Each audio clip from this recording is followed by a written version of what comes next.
ได้ยินเสียงมั้ยครับก็โคตรใหญ่นี่คือวิธีการต่ออ้นแบบสำหรับคนโบราณเด้อโธ่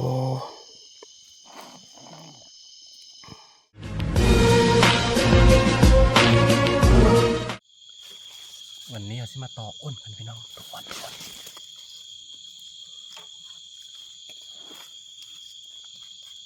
วันนี้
ทุกคน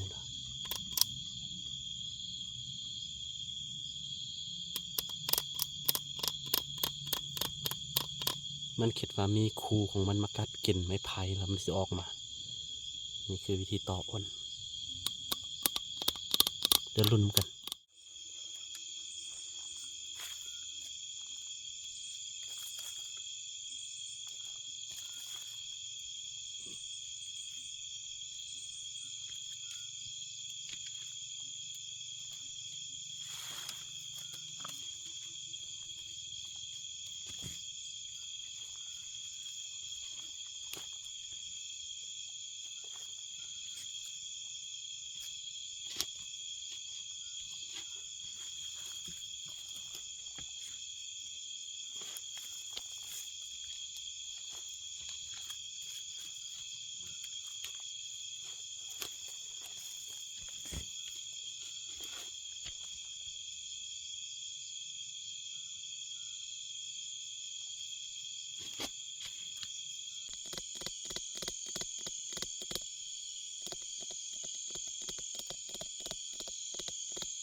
โอ้ทุกคนเลย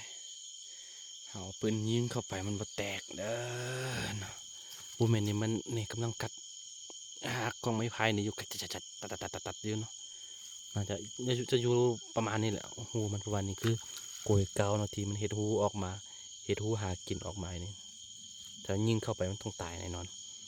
แล้วก็ตอกับบ่ออกมาเป็นย้อนว่าเป็นกลางคืนกูบ่จักเนาะพอแตกมันกดตื่นแล้วก็หนีเข้าหูลึกๆเนาะนี่อยู่ได้มาอยู่ประมาณอยู่มาได้ประมาณ2-3 ปีแล้วตัวนี้คือว่ามีหลายโตนะตัวนี้จะเป็นอ้นแก้มแดงตัวใหญ่ๆเนาะน้ำหนักตัวใหญ่สุดของบางทีก็ฮอต4-5 โลเด้น้อยสุดก็ประมาณ2 โลนี่แหละทุกคนอ๋อถ้าเป็นเพราะว่ากลางคืนหัวจักเนาะตอบ่ออกมาปกติมันออกมาเลยหรือว่าเขาย่งไฟสายหลายพัดลมบ่ออกไปจักนี่ได้มือหน้ามืออื่นนำมาเอาอีกยังไม่ยอม ทุกคนเห็นบ่ เห็นควันบ่ได้ยินเสียงตัวอ้นเลยยิงเข้าไปในใจปะ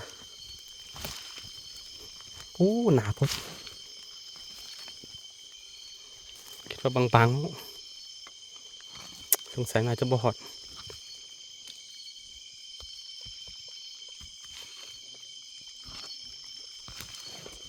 โอ้โหโอ้บัถึกบอลพี่น้องเอ้ยยิงบัถึกบอล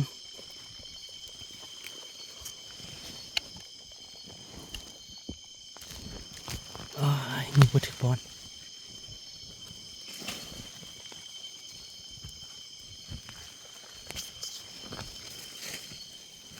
เป็นยิงผีนี่โอ้อยู่ที่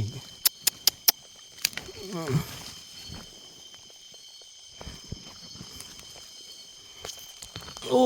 ยเสียดาย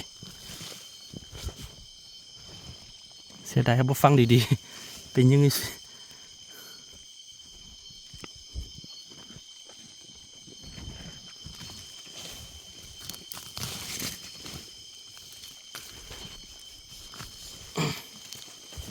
โอ้ยแสง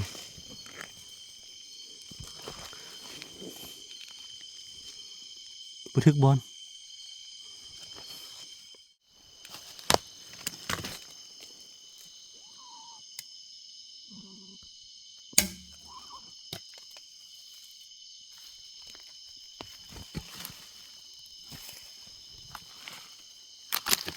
บนเหลือ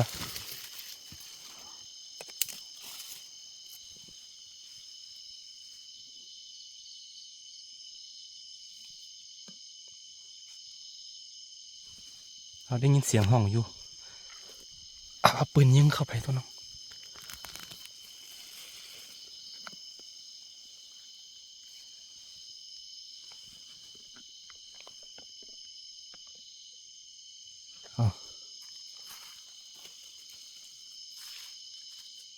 หายโอ้ย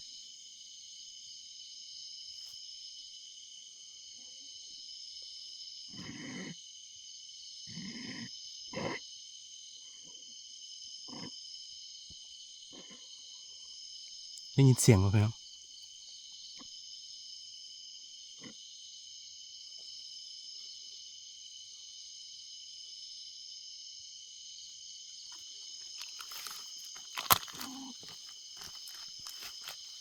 เดี๋ยวแลนไปเอามีดก่อนเรียบร้อยน่าจะบอกเขาเป็นเลิกละมันมีหลายตัว3-4 ตัวเมื่อกี้ยิงตัวหนึ่งบ่ทึกเลยนี่ตัวนี้น่าจะทึกแล้ว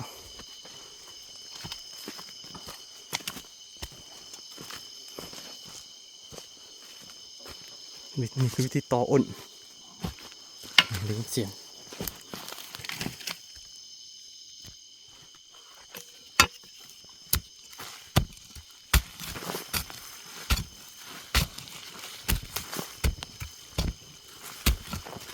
นี่คือว่าเป็นควันไฟได้เนี่ยควันมืด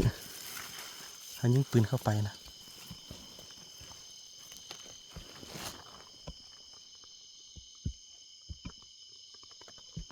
โอ้ที่ไหนนี่เอาเสียวมือจกเข้าไปก่อนยาน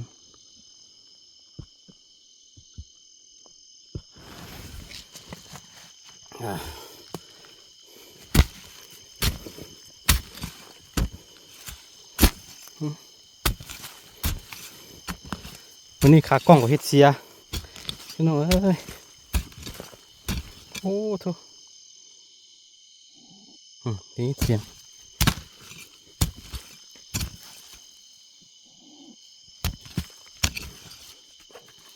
ข่าวต่อวิธีกันต่อก็คืออย่างที่บอกไปแล้ว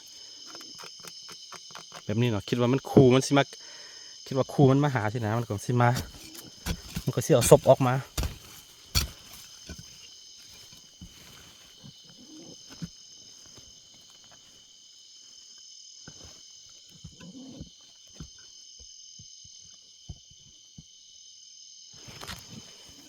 เสียวมือจกเข้าไปกัน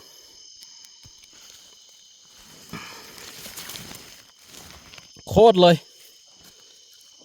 ทึกปากมันเลยกะโธ่ยังก็ตายเลย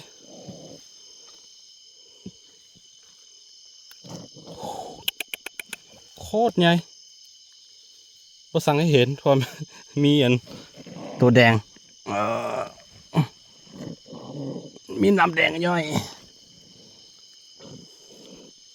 โอ้โหโหดเลยเห็นป่ะโคตรใหญ่นี่คือวิธีการต่ออ้นแบบสำหรับคนโบราณเด้อโธ่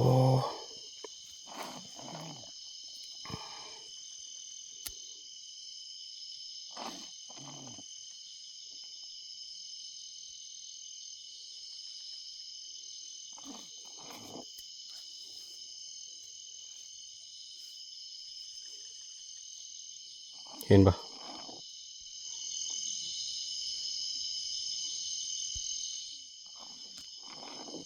นายตกอยู่ประมาณ3-4 โลนี่แหละอ๋อโล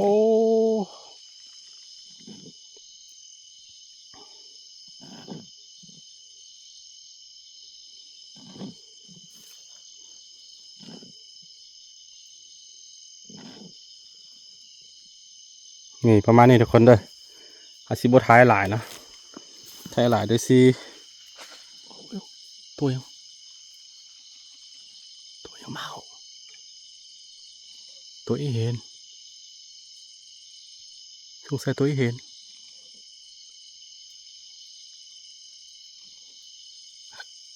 โอเคมานี่ทุกคนเด้อ